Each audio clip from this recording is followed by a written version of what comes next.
avec les reviews de la saison hiver 2014 avec l'anime Second Tsukai no World Break. Je viens de terminer l'épisode et j'ai un sentiment un peu mitigé après l'avoir vu. Tout d'abord, ce qui est plutôt pas mal, l'épisode commence sur un flash forward qui se passe 6 mois après le début, après la suite de l'épisode. On voit une scène d'action avec magie, épée, dragon, la totale. Mais l'animation ou la réalisation me gêne un tout petit peu. Je ne sais pas pourquoi, c'est juste un sentiment comme ça. Par contre, ce qui m'a fait bien rire, c'est que le héros qui pratique un sort met 2 minutes à le dire. Alors, il a le temps de se faire buter 10 fois au moins. Mais il arrive à la fin de son sort, enfin. Le truc, c'est qu'on n'entend pas du tout qu'il le prononce. C'est caché sous d'autres sons d'action, la musique. La musique est vraiment super sur cette scène, bravo. Mais voilà. Après, je suis assez satisfaite. Ensuite, 6 mois avant, j'en ai vraiment marre de cette scène, on retrouve la classique scène d'ouverture de l'année scolaire avec le discours du directeur. Changez un peu, je ne sais pas, faites autre chose, il y a plein de moyens de présenter les différents personnages. Alors, juste héros dont je ne sais pas le nom, c'est quoi cette mèche? Vraiment, vraiment, vraiment. Il s'est cru dans Yu-Gi-Oh! Ou je ne sais pas. Enfin, c'est assez étrange, j'aime pas vraiment. Ensuite, il y a une mise en place tout au long c'est pas vraiment précis, mais la relation entre... En fait, ce que j'aime beaucoup, c'est l'idée de vie antérieure. En fait, apparemment, grâce à leur vie antérieure, ils peuvent utiliser la magie ou l'épée ou tout ce qu'ils utilisent qui s'appelle Plana. Voilà. Et c'est plutôt intéressant et j'espère qu'ils vont vraiment bien l'exploiter pour autre chose que intégrer le harem. Parce que oui, c'est un harem ecchi shonen fantastique. Voilà. Et ecchi, je reviendrai là-dessus plus tard. Sinon, la première rencontre avec la fille, c'est un coup de boule ou un baiser. Au choix. Mais voilà. Ensuite, c'est le style harem, quoi. Voilà. Les couleurs sont chatoyantes, mais vraiment, c'est la réalisation qui me bloque. Après, les personnages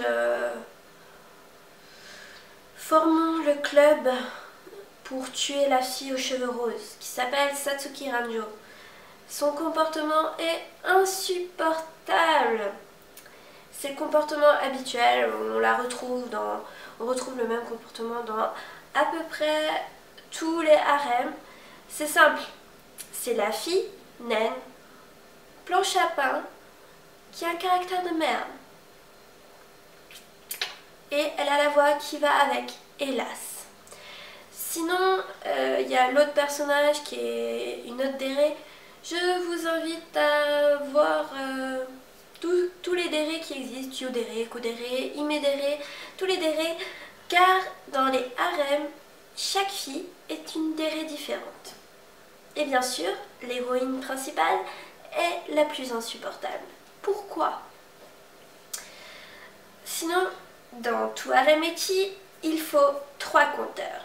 Le compteur Pansu, le compteur boobs avec le mec qui les touche et qui est gêné, car la plupart du temps, c'est pas de sa faute, et le compteur fille à poil. Eh bien, pour les culottes, il n'y en a qu'une fois, et en plus, c'est même pas porté par la fille, donc j'étais assez surprise. Après, le mec a 3 fois la tête dans les boobs de différentes filles, ce qui est un score assez normal. Et 2 fois la fille à poil. Enfin, une fois, elle s'est juste fait déchirer ses vêtements, ce qui est habituel dans les shonen harem avec des scènes d'action.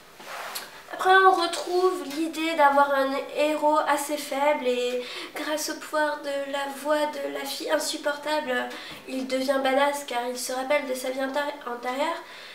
Et sinon, voilà. Pour ce premier épisode, un peu toutes mes impressions. En sachant que il y a deux types de saviors, donc c'est le nom des gens dans cette école, enfin de ce qui vont devenir après l'école. Les Kuroma qui sont capables de manipuler la magie et les Shirogane qui peuvent utiliser un peu le chi, enfin appelé plane, dans la version que j'ai regardée en tout cas.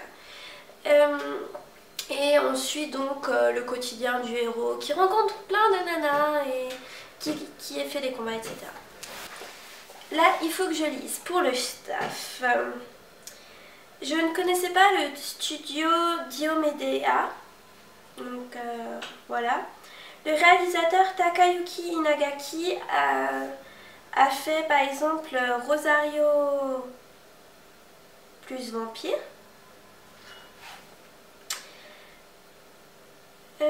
Il faut savoir aussi que c'est un roman à la base qui a été écrit par Awamura Akamitsu en 2012 aux éditions Softbank et il y a déjà 9 tomes au Japon. Je remarque que la caméra est penchée. Bon. Sinon, il y a également un manga qui a commencé en 2014 aux éditions Kadokawa Shoten. Et heureusement qu'ils n'ont pas gardé le Kara design, car je ne l'aime absolument pas du tout. Vraiment, vraiment. Pourtant là, le Kara est pas transcendant, mais c'est toujours mieux que ça en fait. Sinon, l'opening qui se retrouve à la fin me fait vraiment penser à des musiques de Fiction Jonction que vous pouvez trouver dans Rosen Maiden. Et je l'aime plutôt bien, j'ai hâte de voir les images qui seront dessus car là c'est une scène de l'épisode avec le générique qui défile. Les seiyuu ils sont corrects, j'ai pas grand chose à dire. Chaque voix correspond au cliché du personnage. Par exemple la fille planche à pain chiante, et ben, elle a la voix de la fille planche à pain chiante de tous les animes. Voilà. Sinon, l'humour, eh bien c'est de l'humour ecchi, alors j'y suis pas vraiment sensible. Par exemple, la fille à gros boobs, elle va prendre la tête du mec et la foutre entre ses seins pour dire « Regarde, je suis féminine !» Et donc, planche à pain, elle va être pas contente et va piquer une crise. Et bon, c'est censé être drôle, mais pas pour moi. Le meilleur point pour moi dans cet anime, c'est l'OST. J'ai vraiment aimé, surtout la musique dans la scène d'ouverture, c'est vraiment tout ce que j'aime, un peu épique et tout. Et voilà. Sinon, le moment fort pour moi, c'est à la fin de l'épisode, quand on est dans la vie antérieure du héros et qu'on voit ce qu'il dit, la pause est cool, vous voyez.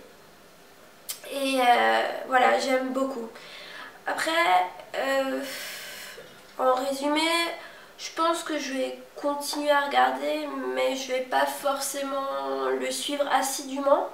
C'est un shonen ecchi avec de la magie, comme beaucoup de shonen ecchi avec de la magie. Surtout que c'est un harem, mais vraiment, le côté vie antérieure, je trouve ça super cool. Pour le détail de mes notes, regardez en commentaire, et sinon pour moi, je donne 12 sur 20. Voilà, à bientôt pour une autre review, j'ai plein d'épisodes encore à voir.